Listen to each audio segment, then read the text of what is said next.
تو یہ کہانی ہمیں ایک عورت نے بھیجی ہے جو اس کہانی کے مجرم کی بہن ہے۔ مجرم ہم کیوں کہہ رہے ہیں یہ آپ کو آخر میں پتہ چل جائے گا۔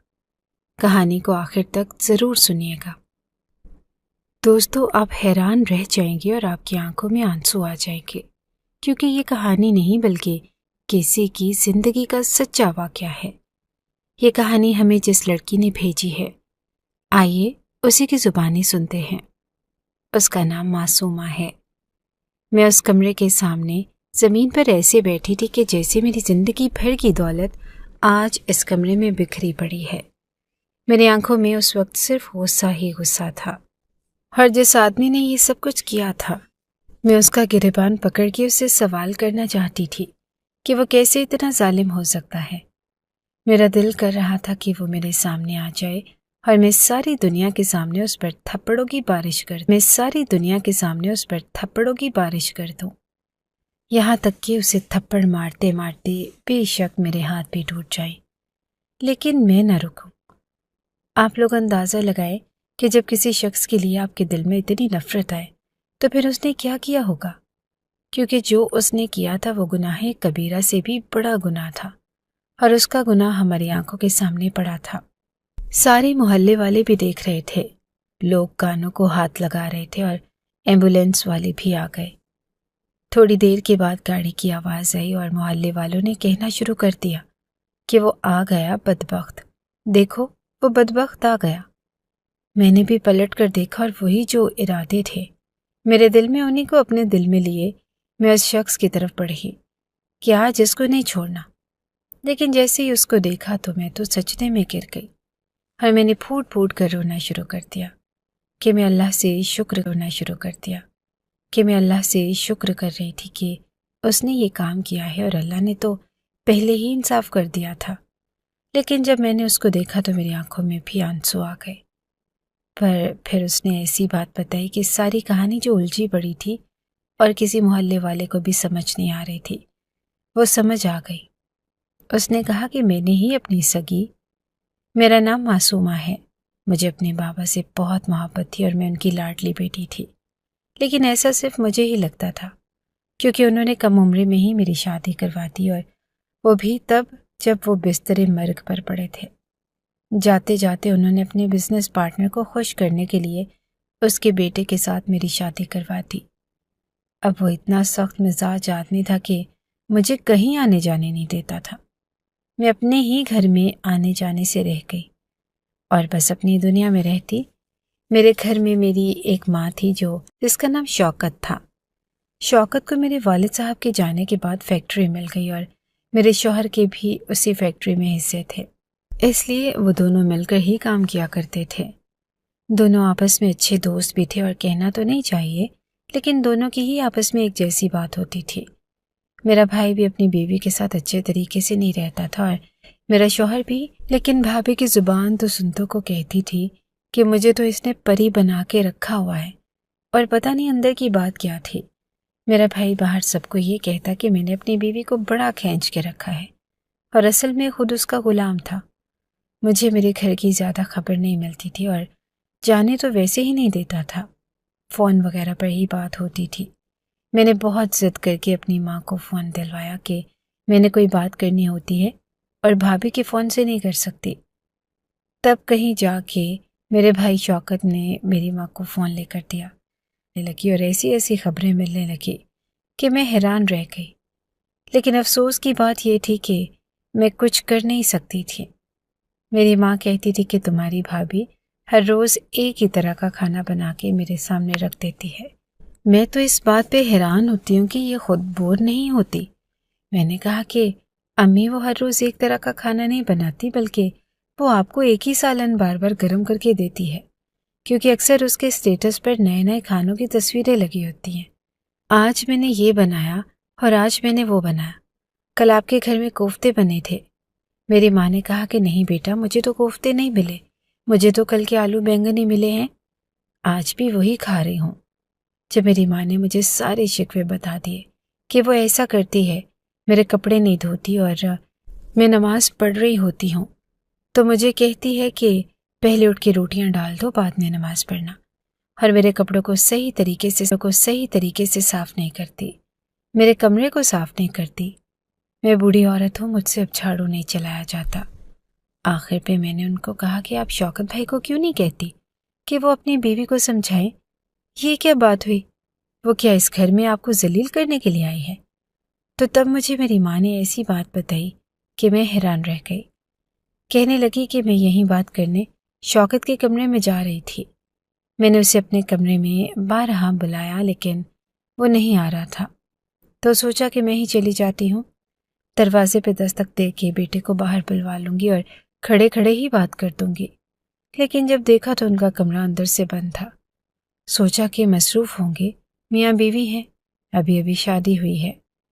لیکن اندر سے ایسی آوازیں باہر آئی کہ میں سن کر حیران رہ گئی اور وہیں پر باتیں سننے کے لیے کھڑی ہو گئی۔ بس بیٹا، تب سے دل کرتا ہے کہ اس دنیا سے ہی چلی جاؤں۔ میں نے کہا کہ اماں ایسا بھی کیا کہہ رہے تھے بھائی اور بھابھی؟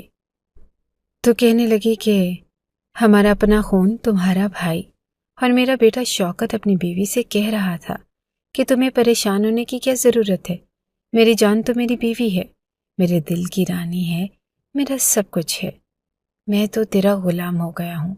اگر تجھ سے گھر کے کام نہیں ہوتے تو اس میں نوکرانی رکھنے کی کیا ضرورت ہے؟ کیوں تو نے بار بار ضد لگائی ہوئی ہے؟ ارے پتہ ہے کہ نوکرانی 15-10 ہزار روپے لے جائے گی مہینے کے، وہی تو اماں جی سے کام کروایا کرو، ان کو کہا کرو کہ وہ کام کرے، تو تجھے پیسے دینے کی ضرورت نہیں ہوگی کسی اور کو۔ انہی پیسوں سے ہم لوگ عیاشی کیا کریں گے، کبھی تجھے ہوٹل لے جاؤں گا، کبھی تجھے 2-4 سوٹ بنوا دوں گا، 15,000 میں تیرے 3 سوٹ بن جائیں گے۔ وہ کہنے لگی کہ یہ بات تو آپ نے بالکل اچھی کہی، لیکن آپ کی ماں بات نہیں مانتی، اور اگر میں نے ان پہ سختی کی تو وہ شوکت کہنے لگا کہ ارے مجھ سے شکایت کریں گے تو میں دیکھ لوں گا نا، تو کھلے ہاتھ سے ان کو کہا کر کہ آپ کام کیا کرو اور جیسا تیرا دل کرے ویسے ان کو رکھ۔ دیکھ، جب یہ بڑے بوڑھے ہو جاتے ہیں نا تو پھر ان کو کسی چھوٹے بچے کی طرح ہی سنبھالنا پڑتا ہے، کبھی بندہ ڈانٹ بھی لیتا ہے۔